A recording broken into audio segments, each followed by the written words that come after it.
নবীজি বলেন আমার পিতা জাহান্নামী।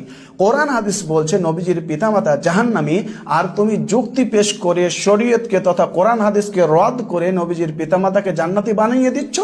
নবীর বাপ মাকে জাহান্নামী বলবে, তার 14 গোষ্ঠী জাহান্নামী। ঠিক না বেঠিক? এই জাহিল নামের পাগলা ওয়াহাবি কুত্তা বেরিয়েছে, ওই নবীর বাপ মা জাহান্নামী পাগলা কথা বলবে। যে মুসলিম শরীফের মধ্যে হাদিস আছে, মুসলমান এরা হাদিস পড়ে হাদিস বুঝে না, হাদিস পড়ে হাদিস বলেন বুঝে না। আর যদিও বা বুঝে তো হাদিস না বুঝার ভাঁজ করে, তো মুসলমান হাদিস বুঝার ক্ষমতা নাই। এই জন্য আমি বলি ওয়াহাবি যদি হয় ওর মধ্যে জ্ঞান থাকবে না, আর জ্ঞান যদি থাকে তো কোনোদিন ওয়াহাবি হবে না।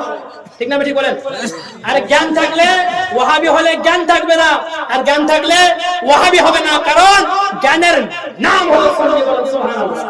মুসলমান মুসলিম শরীফের মধ্যে হাদিস, আমার আপনার নবীকে বলছে ইয়া রাসূলুল্লাহ, একজন ব্যক্তি বলছে হুজুর আমার বাপ কোথায়? নবী বলছে জাহান্নামে। হুজুর আপনার বাপ কোথায়? নবী বলছে তোমার বাপ আমার বাপ একসঙ্গে জাহান্নামে। এই হাদিসের ব্যাপারে একাধিক মুহাদ্দিস বলেছে, ইমাম জালালউদ্দিন সুয়ুতী থেকে নিয়ে, যে নবী মা তোমার বাপ জাহান্নামে, এই কথা নবী বলতে চাইনি, বর্ণনাকারী ভুল করে বলে দিয়েছে। তো ভুল করে যেটা বলে ওটাকে কি বলে, কি কথা বলে বাপ? জাল কথা, তাই তো? তো জাল কথা দিয়ে নবীর বাপ মাকে জাহান্নামী কে বানাতে পারে? যে মুনাফিক হবে। আলহামদুলিল্লাহ আমরা আহলে সুন্নাত ওয়াল জামাত আলা হযরতকে মাননেওয়ালা, আরে এলান করে বলি আমরা বুখারী পড়ি নবীর শান বের করার জন্য, মুসলিম পড়ি নবীর শান বের করার জন্য, তিরমিজি আবু দাউদ পড়ি নবীর শান বের করার জন্য। তাই আমরা যখন স্টেজে বক্তব্য দিই এলান করে বলি ওয়ারাফা'না লাকা যিকরাক, আমার আল্লাহ আমার নবীর মান সম্মানকে উঁচু করে দিয়েছে। আকীদা রাখতে হবে নবীর মাও জান্নাতি, নবীর বাপও জান্নাতি। তাই মুসলমান আপনাদেরকে বলতে চাই, যে ভণ্ড ওয়াহাবি বলে নবীর বাপ মা জাহান্নামী, নবী কিছু করতে পারবে না, এই সমস্ত ভণ্ডদেরকে তালাক দেন।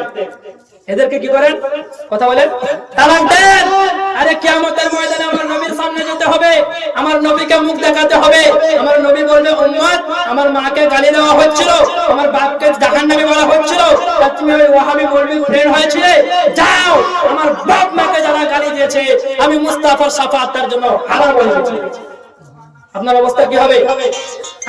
কে বাঁচাবে আপনাকে? আলা হযরত বলছেন সবনে সবে মাহশর ললকার দিয়া हमको এই বেকাসো কে আকা আব তেরি দোহাই হে সুবহানাল্লাহ। সব নবী বলছে ইযহাবু ইলা গায়রি, চলে যাও অন্য কারো কাছে। সেই সময় আমার আপনার নবী নিজে শাফাআত করে জান্নাতে নিয়ে যাবে।